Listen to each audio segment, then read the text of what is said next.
Australia کے شہر Sydney میں فائرنگ سے 16 افراد ہلاک، 12 زخمی۔ واقعہ بونی بیچ پر یہودیوں کے تہوار کی تقریب کے دوران پیش آیا۔ مارے جانے والوں میں فائرنگ کرنے والا شخص بھی شامل۔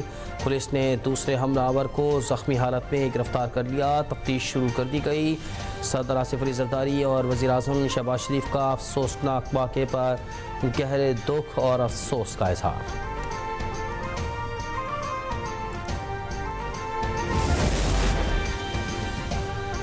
سڈنی دہشت گردی پر اسرائیل بھارت افغانستان کا گمراہ کن پروپیگنڈا بے نقاب۔ سوشل میڈیا پر دہشت گردی کو پاکستان سے جوڑنے کی بھونڈی کوشش ناکام۔ اسرائیلی اخبار نے ایجنڈے کے تحت حملہ آوروں کو پاکستانی دہشت گرد قرار دیا۔ بھارتی خفیہ ایجنسی را کے سوشل میڈیا اکاؤنٹ بھی پروپیگنڈے میں شامل۔ پاکستانی ریکارڈ میں ملزمان ساجد اور نوید کے پاکستانی ہونے کا ثبوت نہیں۔ آسٹریلیا میں پاکستانی حکام کے مطابق ملزمان کے پاکستانی ہونے کی کوئی اطلاع نہیں۔ ساجد اکرم 1998 میں اسٹوڈنٹ ویزا پر آسٹریلیا پہنچا۔ 2001 میں آسٹریلوی خاتون سے شادی کی۔ ساجد اکرم 10 سال سے آسٹریلیا کے گن کلب کا رکن ہے۔ آسٹریلوی وزیر داخلہ ٹونی بیورک کا بیان حقائق کی توثیق کرتا ہے۔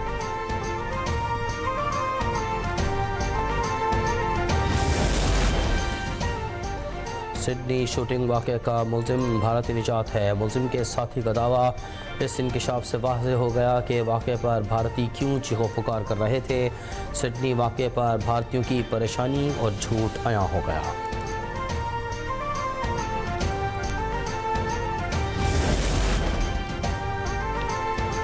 آسٹریلیا کے وزیر اعظم اینتھنی البنیز نے حملے کو شیطانی اور نفرت پر مبنی قرار دے دیا۔ حملے کے ذمہ داروں کے خلاف کارروائی کا اعلان، کہا کہ آسٹریلیا میں نفرت انگیز حملوں پر تشویش ہے، سیکیورٹی مزید سخت کرنے کا فیصلہ کیا ہے۔ امریکی صدر کی سڈنی میں ہونے والی دہشت گردی کی مذمت۔ ڈونلڈ ٹرمپ نے کہا کہ بونی بیچ پر خوفناک حملہ ہوا، یہود دشمن حملے کی مذمت کرتے ہیں۔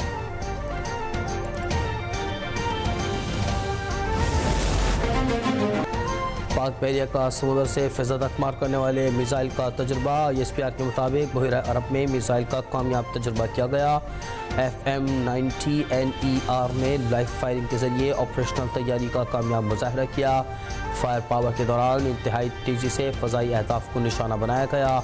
کمانڈر پاکستان فلیٹ نے فائر پاور ڈسپلے کا مشاہدہ کیا۔ افسران اور جوانوں کی پیشہ ورانہ مہارت، عزم اور لگن کو سراہا۔ انٹرنیشنل مانیٹرنگ فنڈ نے پاکستان کے کسٹمز اسٹرکچر کو پیچیدہ اور ناقص قرار دے دیا۔ عالمی مالیاتی ادارے کا کہنا ہے موجودہ ٹیرف نظام چند سیکٹرز اور بڑی فرمز کو فائدہ پہنچا رہا ہے۔ کئی دہائیوں میں کسٹم ڈیوٹیز میں بتدریج کمی کے منفی اثرات سامنے آئے۔ ریگولیٹری ڈیوٹیز کی بے تحاشا اضافے سے پالیسی بے اثر ہو گئی۔ خطے میں پاکستان کے مجموعی ٹیرف کہیں زیادہ رہے۔ بلند ترین ٹیرف پاکستان کی برآمدی کارکردگی پر منفی اثر ڈال رہا ہے۔ پاکستان کی نیشنل ٹیرف پالیسی اگلے 5 سالوں میں اصلاحات کی یقین دہانی۔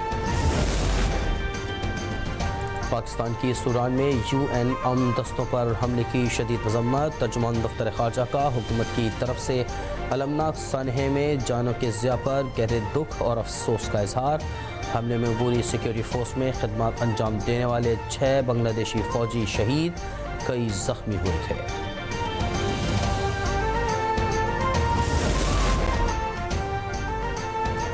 پاکستانی جب کرتے ہیں کمال کرتے ہیں۔ یوٹیوب نے پاکستانی یوٹیوبرز کو اعلیٰ تخلیقی صلاحیتوں کا اعتراف کر لیا۔ ملک میں 10,000 سے زائد سبسکرائبرز والے یوٹیوب چینلز کی تعداد 95,000 سے بھی زائد ہو گئی۔ 13,000 سے زیادہ چینل ایسے ہیں جن کے ناظرین کی تعداد 1 لاکھ سے بھی زیادہ ہے۔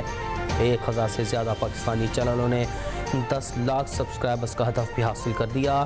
پاکستانی مواد کے مجموعی واچ ٹائم کا 60% بیرون ملک ناظرین پر مشتمل ہے۔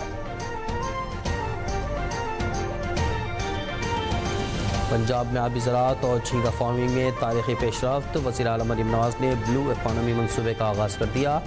کہتی ہیں کہ پائلٹ پروجیکٹ کی کامیابی کے بعد جھینگا اور آبی زراعت ویلیو چین ڈیولپمنٹ منصوبہ شروع کیا گیا ہے۔ فیز 1 کے تحت مظفر گڑھ اور سرگودا میں 5000 ایکڑ سے زائد رقبے پر جھینگا اسٹیٹس قائم کیے جائیں گے۔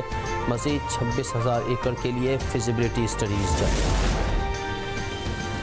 پنجاب کی جیلوں میں سیکیورٹی اقدامات کو مزید مؤثر بنانے کا منصوبہ۔ وزیر اعلیٰ پنجاب کے احکامات پر محکمہ داخلہ کے حکام چین پہنچ گئے۔ پاکستانی وفد کا ہانگجو، شنگھائی، کوانگچو اور شینزن کا دورہ۔ پنجاب کی جیلوں میں 12,000 کیمروں کی تنصیب ہوگی۔ باڈی کیمز، واکی ٹاکی اور ایکس رے اسکینرز بھی نصب کیے جائیں گے۔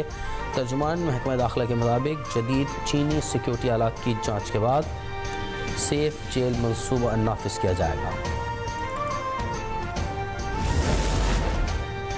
لاہور میں بڑھتے ٹریفک کو رواں دواں رکھنے کے لیے سگنلز کی اپ گریڈیشن۔ 20 اہم جنکشنز پر ٹریفک سگنلز کو اپ گریڈ کیا جائے گا۔ فیصل چوک مال روڈ پائلٹ پروجیکٹ کامیاب۔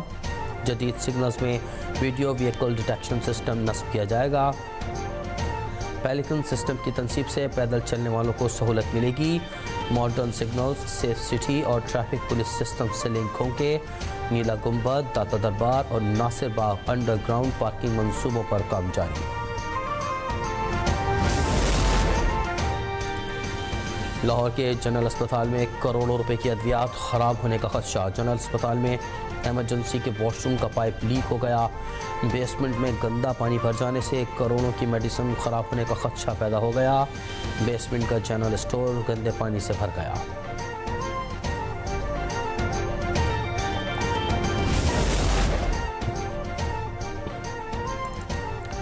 سندھ میں انسداد پولیو مہم شروع۔ وزیر اعلیٰ سندھ مراد علی شاہ نے بچوں کو ویکسین پلا کر مہم کا افتتاح کیا۔ کہا کہ ہیلتھ ورکرز مہم کے دوران گھر گھر جا کر 1 کروڑ سے زائد بچوں کو پولیو کے قطرے پلائیں گے۔ رواں برس سندھ کے 6 اضلاع میں پولیو کے کیسز رپورٹ ہوئے۔ والدین سے درخواست ہے کہ مہربانی کر کے اپنے بچوں کا مستقبل دیکھیں۔ ڈیرہ بگٹی میں انسداد پولیو مہم شروع۔ مہم کے دوران 80,000 سے زائد بچوں کو پولیو سے بچاؤ کے قطرے پلانے کا ہدف مقرر۔ ڈیرہ بگٹی انتظامیہ کا کہنا ہے کہ پولیو کے خاتمے تک مہمات کا سلسلہ جاری رہے گا۔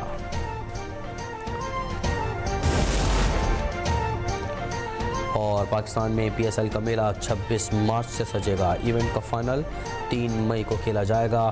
Chairman Pakistan cricket board Mohsin Naqvi کہتے ہیں کہ اس بار 2 نئی ٹیمیں میگا ایونٹ کا حصہ بنیں گی۔ پی سی بی اور پی ایس ایل آرگنائزر مل کر کام کر رہے ہیں۔